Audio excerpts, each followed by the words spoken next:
Hindi. Bakit? Nasa barko siya noon. Sinabi niya, wala na kami, wala. Sabi ng asawa ko. Eh, syempre yung anak ko malapit sa tatay. So parang kinonsider mo na may anak kayo. Paano mo natiis yun, no? Tapos di ba dalawa yung anak nyo? So ibig sabihin na nagkapatawaran kayo na nagkaanak pa ulit kayo? Oh, napatawad mo talaga siya? Ba kasi yung takbo ng utak ko eh. Alam niyo po yung hindi ko inaamin ko, nagkamali ako sa part na yun na. Pero hindi ako ng lalaki. Wala akong third party or siguro may nanliligaw sa akin pero wala sa akin yun. Sabi ko, kasi alam niya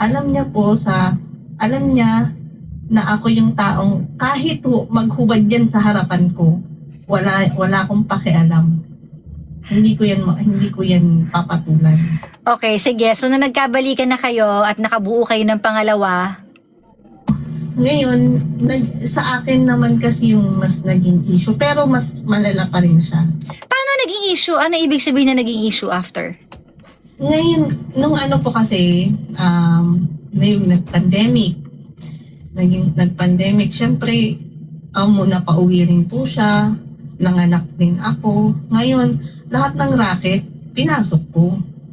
Ako kasi yung taong malakas yung loob ko para sa mga bagay. Bahala na kung yun hindi rin maganda sa akin kasi bahala na. Pag dumating na yung point na yun, bahala na. Okay, tapos nung nag-racket ka, ano nangyari? Kung nagkaroon ako ng racket, syempre may dumating kasi yung point na may malaking project na gusto kong pasukin. Okay. Talagang parang tingin ko ngayon nagkaroon ng, sabi ko, ayaw niya akong tulungan. Ngayon, nung hindi niya ako tinulungan,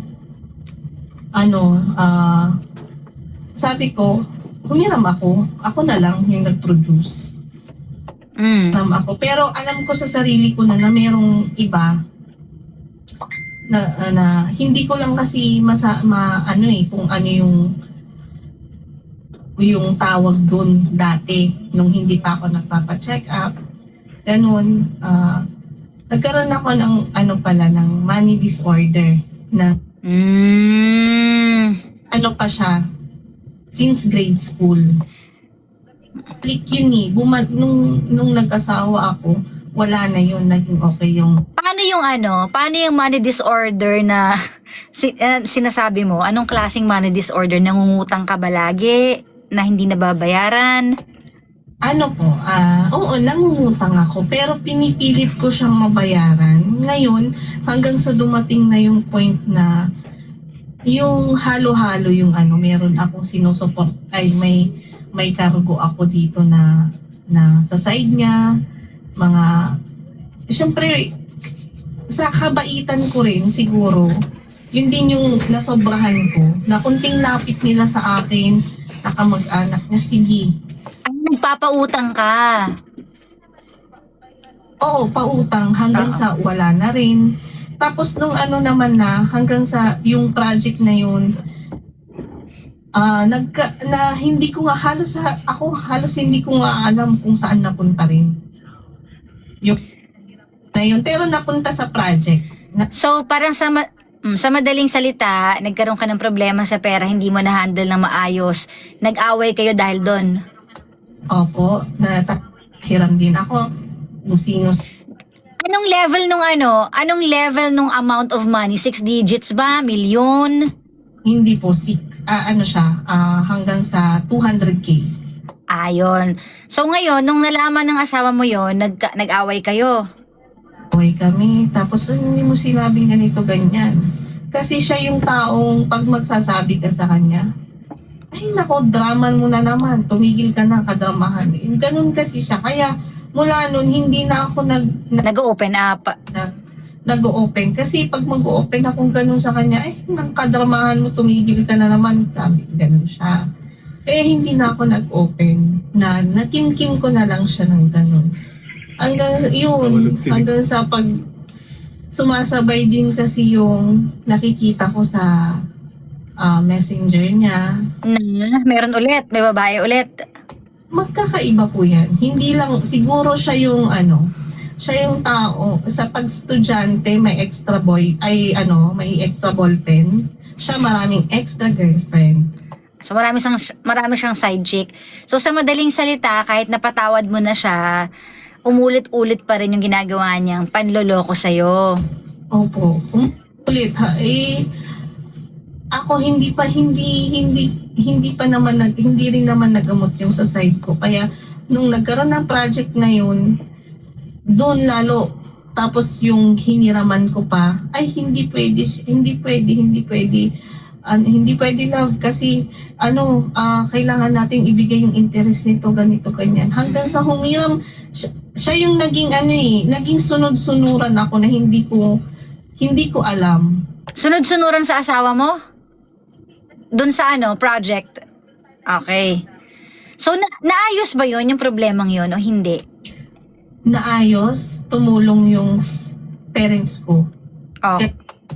Yung parents ko, nung kinausap kasi ako ng mga kapatid ko, sabi ng kuya ko sa akin, kaya yung kuya ko naman na yon, nagtampos talaga siya sa akin kasi sabi niya, ito huling pagsasabi ko to sa'yo, sabi niya, kung sakali matutulungan ka namin, kung uuwi kayo. Wait lang, anong ba ng family mo na nagloloko yung asawa mo? Aware sila? Naging aware na nung sinabi nung anak ko. Ilang taon yung anak mo na nagsabi? Siya, 13 na kasi siya ngayon eh. So bata pa lang alam niya na mga nangyayari sa inyo mag-asawa? Alam na niya. Ngayon, kahit ganun, alam mo yung ayaw niyang maghihiwalay kami. Ayaw niya. So yun ba yung pinanggagalingan mo kaya hindi mo mahiwalayan yung asawa mo dahil sa anak? Oo. So anong plano mo ngayon? Hindi ko alam. Ang daming nagsasabi sa akin na iwan ko na siya. Yung kapatid ko nga nung Christmas lang kami nung Christmas lang niya ako nakausap. Hindi ko naman masisisi yung mga kapatid ko. Kasi alam ko, ang laki ng pagkakamali ko sa kanila. Yun naman yung sinasabi ko lagi sa asawa ko. Alam niya, siya ang pinili ko, sila ang pinili ko. Yung magulang ko, magulang sila kaya hindi nila ako matiis. Alam mo yun, ang hirap nang nasa isang lugar ka na wala ka man lang mapagsabihan na kahit sino. Na yun sanang magiging kakampi mo, hindi mo mapagsabihan kasi sa kanya nanggagaling yung pain. Tapos nung nagkomprontahan kami nung nakaraang na taon, nagkomprontahan kami sa bakit naging ganito, ganyan. Sabi niya sa akin about sa pera. Sabi ko, hindi ko rin alam. Ngayon, inopen ko sa kanya. Kasi dati wala na to. Bumalik lang tong sakit na to. Hindi ko alam. Hindi ko naman sinadya. Kasi nag-umpisa to nung nagbabae ka. Nung nalaman ko, nung nakita ko, sabi ko sa kanya. Ngayon, isisisi ko sa akin. Ang tagal-tagal na yan, sabi niya. Kahit ang tagal na nun, kaya lang. Kasi hindi sila yung yung naniniwala sa mental, sa mga depression. Mental health. Oo. Kasi sabi ko sa kanya hanggang sa na-open ko na rin yung kung bakit ako nagkaroon ng bata ako. Kasi nung bata ako, grade 5, grade 5 ako doon. Na-rape ako ng half-brother ko. Oh. Asan na yung half-brother mo ngayon?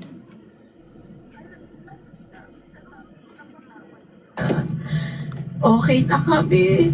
Napatawad ko sila kasi ang iniisip ko na lang din yung pamilya nila, yung anak niya. And yung mga anak niya malapit sa amin. Teka, alam to ng parents mo? Nalaman nila no 2012. Teka lang, half-brother mo to sa side ng nanay mo o sa tatay mo? Mother. Anong sabi ng nanay mo nung nalaman niya to? Noong unang nalaman ni Mama, hindi niya. Siyempre, naiintindihan ko rin siya. Parehas na kaming anak. Kaya lang kasi nung time na yun, akala nila ako na yung black sheep kasi hindi nila alam na ayokong para hindi masira yung inaalagaan nilang pangalan. Ayokong masira kasi ang ganda ng reputasyon ng pangalan nila. Walang masasabing Wait lang, may tanong ako. Ikaw ang mismo umamin sa magulang mo? Paano nila nalaman? dumating kasi yung time na galing ako ng Leyte, pinauwi ako. Kasi nung nag-18 ako, kaya nung nalaman kong meron akong half-brother doon, na kapatid nung kasama namin. Hindi kayo lumaki together. Ah, okay.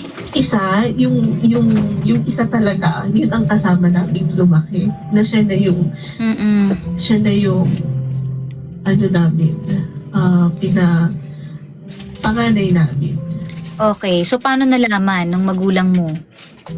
Nung pinauwi ako ni Papa sa Leyte, pinauwi niya na ako galing Leyte kasi sabi niya, wala rin daw ngayon, may nagpatulong kasi ako ngayon sa kapatid. Ayaw kasi akong pagtrabahuin ni Papa. Kasi nga, wala rin daw akong naipon.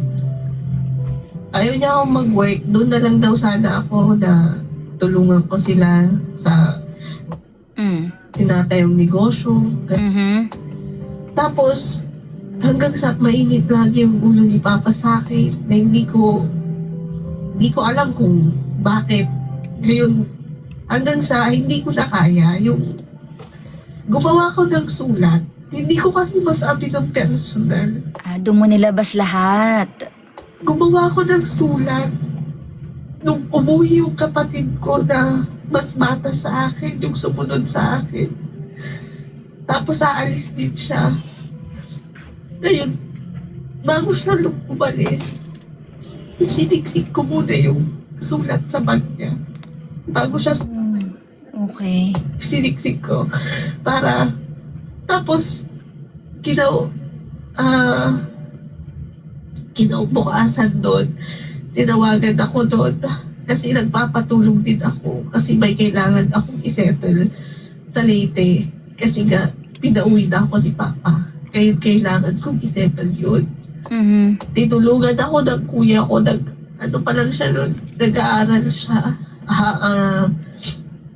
Working student. Nag-working student si kuya doon. Tinulungan nila ako, nilang dalawa. Hanggang sa yun, si Papa naman, pagka-uwi namin, yung hindi na ako tinantanan ng galit. Hanggang sa yun, hindi ko na kaya. Bakit nagalit? Ni Papa na kinakagalit niya sa akin, hindi ko maintindihan. Yung parang wala na ako na itutulong sa kanila gano'n. Yun yung nandun naman ako sa kanila na tinutulungan ko sila ni Mama. Yun yung yun yung pinaramdam sa akin ni Papa noon hanggang sa yun na ilabas ko. Tapos ayaw maniwala ni Papa sa akin. Ayaw niyang maniwala na sabi gawa-gawa ko lang. Kasi, hindi kasi kayo okay eh. Kaya anything na sasabihin mo, hindi siya madaling maniniwala siguro. Pero yung nanay mo, naniwala naman agad. Hindi. Nagdalawang isip si Mama. Hindi rin. Nagdalawang isip si Mama doon. Pero naiintindihan ko, kaya lang hindi ko anak kung ano yan, kung ano-ano man yan yung sinasabi mo, anak, tigilan mo na, sabi niya. Mukhang hindi maganda yung image mo sa mga magulang mo. Bakit ganun na hindi sila agad naniwala? Ilan taon ka nito? Grade 5 ako doon. Pero until now, batang-bata ka pa. And until now, na habang kinikwento mo siya, may sakit pa rin, nararamdaman ko na nasasaktan ka pa rin at nahihirapan ka. Siguro nakaka-add up din kasi na hindi ka talaga masaya sa status mo ngayon. Wala kang makuhang peace of mind, wala kang makuhang right love. Siguro pero sa ngayon, wala naman na akong sama ng loob sa parents ko. Wala naman ako. Okay na rin kami ng kapatid ko. Ano ko lang na yun, hindi ko alam kung paano ako, kung tama pa ba na nandito ako.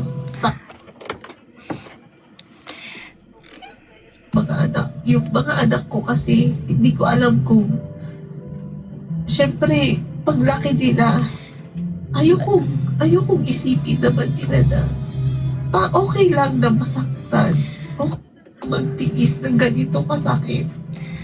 Mangyari sa kanila, hindi ko kayang makita silang ganun nasa lugar ko. I think lahat naman talaga ng mga anak gustong buo ang magulang. Gusto, 'di ba? Yung gusto nila happy family. Pero I think in time, hindi man sa ngayon, darating at darating ang time kapag lumaki na yung mga anak mo at nagkaroon na sila ng tamang isip, naging adult na sila, mas naging mature na sila. I think maiintindihan nila yon dahil wala rin namang anak na gugustuhin na nasasaktan ang parents nila. 'Di ba? Normal kasi yun sa mga anak na gusto namin happy family, buo. Pero pag dumating naman yung time na ayoko nasasaktan yung magulang ko, ayoko nag-aaway sila. Kumbaga pag dumating yung time na yon, maiintindihan nila at magre-reflect din sila on things na nangyari in the past. Ngayon kasi masyado pang masyado pang yung memories nila, tsaka mga bata pa sila, 'di ba? Hindi naman sila ganun ka-adult pa eh. So hindi pa nila naaarok talaga na iintindihan ng mas malalim yung kalagayan nyo. Pero alam mo, Lovely, well, decision mo, sabi mo nga, decision mo na magstay. Pero kung ako yung tatanungin mo, I think dapat hindi ka na nagsistay. Kasi paulit-ulit na eh. Before the marriage, cheater na siya. Nung kinasal kayo, cheater pa rin siya. Nung pinatawad mo siya, cheater pa rin siya. So ang tanong, hanggang kailan ba siya magiging cheater? Ibig sabihin ba hanggang sa tumanda kayo together, mag-60 ka, mag-70 kayo, mag-80 kayo, yan ba yung gusto mong mangyayari sa buhay mo? Naiiyak ka palagi, masasaktan ka palagi, may mahuhuli ka palagi.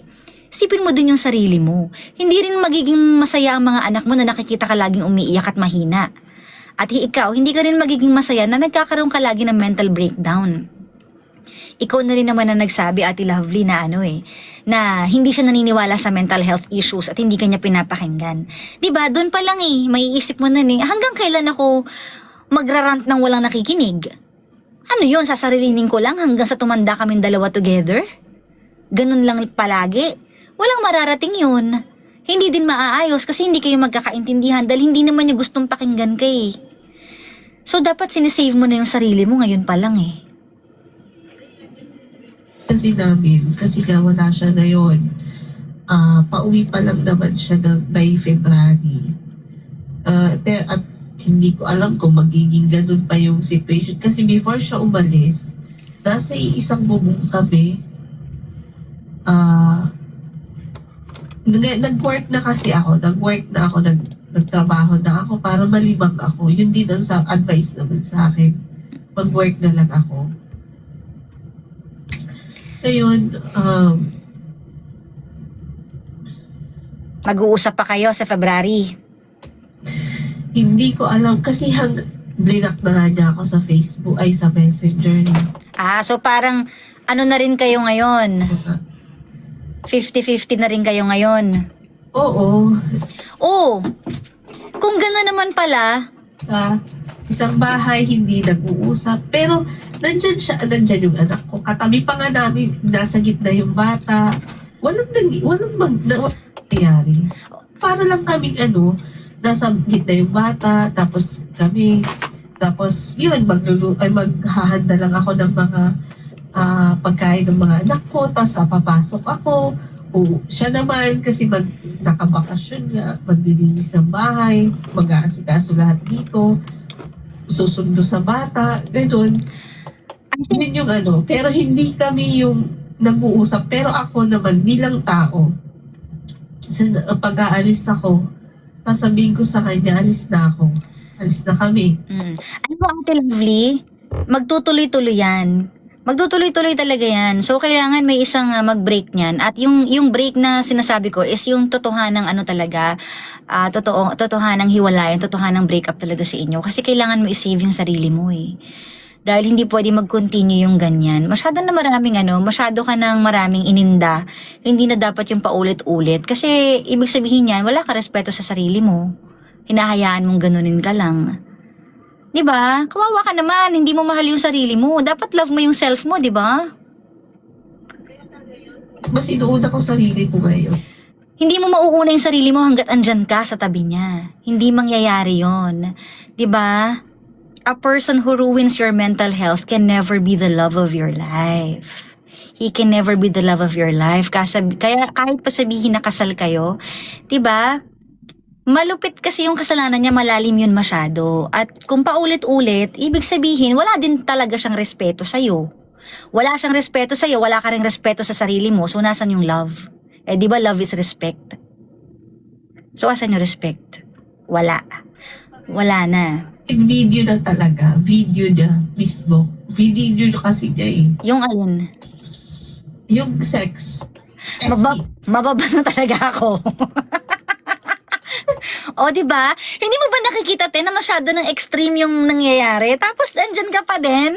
Bakit? Alam mo kung hindi mo kayang umalis ng biglaan, gawin mo yung break it to me gently. Kung talagang hirap na hirap kang umalis sa kanya, baka nga it's a sign yung hindi kayo nag-uusap sa loob ng bahay, yung wala na kayong baka it's a sign na unti-unti mo nang i-reflect sa sarili mo na paano kaya ako makakausa dito? Kasi nag-start na eh. Nag-start na yung kalbaryo eh. Ituloy-tuloy mo na. Baka mamaya kasi nag-expect ka pa na one day bigla kang yayakapin, may mangyayari sa inyo ulit, magiging okay na naman. Hindi na yan magbabago kung ganyan kasi nawala na yung respeto niya sa'yo. At kung dumating man yung time na nagkahiwalay kayo at magbago siya, doon natin malalaman. Pero right now, I don't think na tamang tinitiis mo yung ganyang klase ng sitwasyon dahil lang sa anak mo. Gusto mo din naman yun. Ikaw din yun. Diba? Kasi ang mga bata matatalino na ngayon at pag lumaki sila, maintindihan nila yan kapag kiniwento mo yun sa kanila balang araw. Magigets nila yun. Ikaw ba? Gusto mo ba yung anak mo ginaganyan? May anak ka? 2 yung anak mo. Okay ba sa'yo pag nakapangasawa yung anak mo? Halimbawa, ginombag yung anak mo, nagsumbong sa'yo. Mami, nagloko na, ginombag pa ako. Lalaan natin yung kasalanan. Hindi ba susugod ka para sa anak mo? Oh, dapat ganun din ang ginagawa mo sa sarili mo. Dapat minamahal mo yung sarili mo kasi sa'yo yun magsa-start eh. Yung mga anak mo, they will look up to you. Kung ano yung nakikita nila sa'yo, kapag nakikita nila, nire-respeto mo yung sarili mo, alam nila, ganito pala dapat. May respect pala sa sarili. Pero pag nakikita nila na hinahayaan mong ganyan, masasanay sila hanggang sa lumaki sila na normal to. Ganito pala dapat. Diba? So, Ate Lovely, alam ko mahirap para sa'yo na umalis sa ganyang klaseng sitwasyon dahil based on what you said kanina at sa story mo, kinuwento mo lang siya para maihinga. Pero alam ko sa puso mo na gusto mo pang bigyan ng chance eh. Pero kung ako yung tatanungin mo, wag na ate. Pakawalan mo na yan. Masyado nang malala at masyado nang nakakasira ng mental health mo. At matutuloy pa yan. Magdudugtong pa yan. Hanggang sa tumanda ka, lumaki yung mga anak mo, hindi ka talaga makakawala. So maybe this is the right time na umalis sa sitwasyon na cold na ang lahat. Kasi ito na yung start eh. Nasa level 1 na kayo. Dugtungan mo na ng level 2, level 3 hanggang sa i-finalize mo na. Diba? Ay nako, alam mo Ate Lovely, I hope one day magising ka at ma-realize mo yung worth mo as a person at mahalin mo talaga yung sarili mo.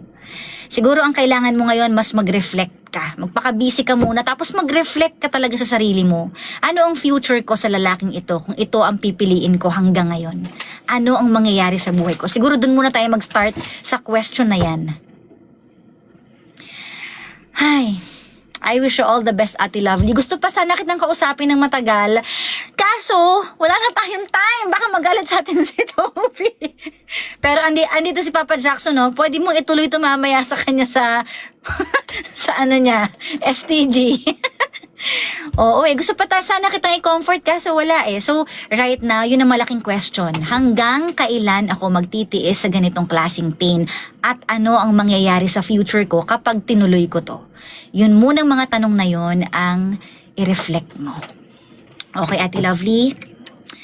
Salamat and I'm sorry to hear your story. Sorry kung na-i-experience mo yan. Sana maging okay ka din one day. Yes po. Salamat sa iyong pagtawag. Wish you all the best in life. Mahalin mo sarili mo, ha? Salamat. Ayan, si Ate Lovely na ang hirap naman putulin kapag gantong conversation pero wala eh. Overtime na tayo, guys. Malalagot na ako. Pero alam nyo, maraming babaeng sumasalamin na ganyan, ha? Sumasalamin kay Ate Lovely. Maraming ganyan eh. 'Di ba na yung biktima sila ng past nila, tapos biktima pa sila ng present na napili nilang lalaki. Yung hinahanap mo sanang lalaki na sasagip sa buhay mo, yung savior mo sana, yun pa yung magpaparemind sa'yo ng pain mo in the past. At yun pa mismo, yung mananakit sa'yo na inaasahan mo sana na siya yung magli-lift up sa'yo eh. Kaso wala. So kung ganong klaseng relasyon, yung mapupuntahan mo, wag na lang, mag-isa na lang, oy. Kesa ganyan. Diba? Kung sakit sa ulo, magkakasakit ka niyan talaga. Physically, hindi lang emotionally, mentally, physically. Babagsak yung katawan mo kapag stress ka. But anyways, i-wish na lang natin yung mga pinagdadaan ng ganyan ay one day makaalis. One day magkaroon ng lakas ng loob. Yun talaga yung kailangan yung courage na magpaalam sa mga maling sitwasyon. Anyways, papaalam na ako mga panggamay. Bukas pa naman. Kaya naman, susunod na po si Baby Toby. Panggawag mo sabihin radyo, sabihin mo, energy. Ang lakas pala po niya, mas. Hello, overtime mo ako.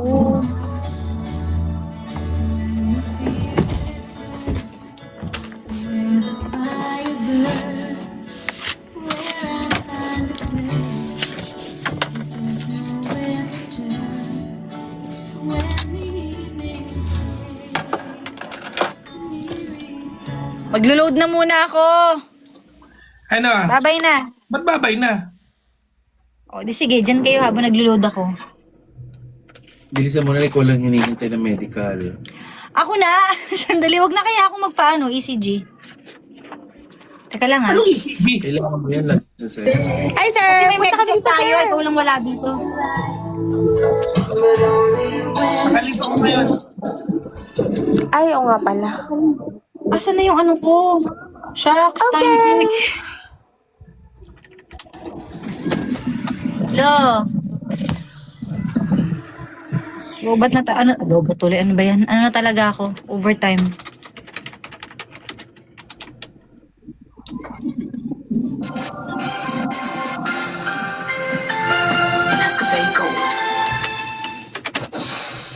Wala.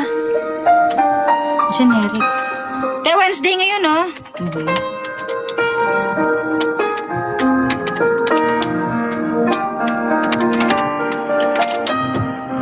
Hala, yung TOH. Sandali.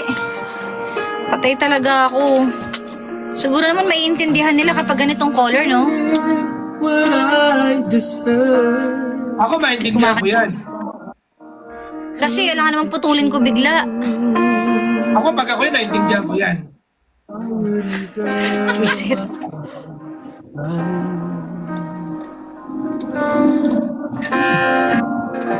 The one who Wow, may promised kumakanta dito.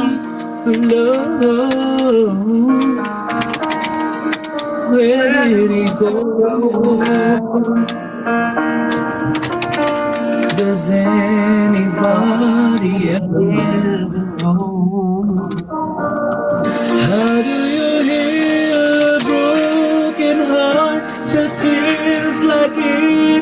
320 na! Need this much again? Oh no,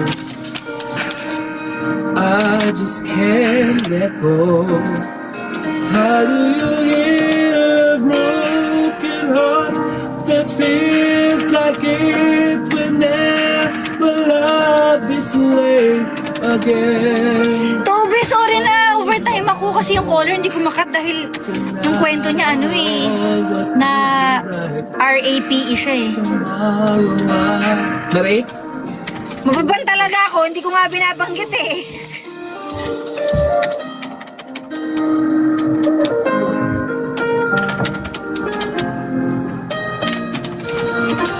And where you world to see,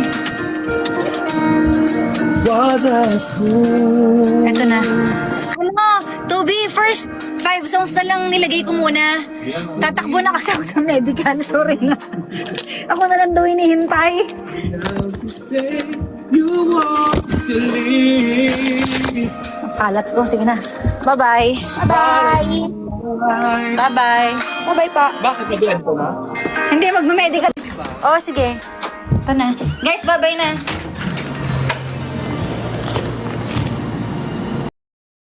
Kel, yes, of course po. Kasi hindi naman natin pwedeng isell to kung wala pong ganyan. Okay? Sorry ma'am kasi hindi namin pwedeng i-mention yung mga ganyang words kasi nga may restriction po. Okay? 899 lumalabas. Ma'am, follow ka po muna. Mag-follow ka po muna. And depende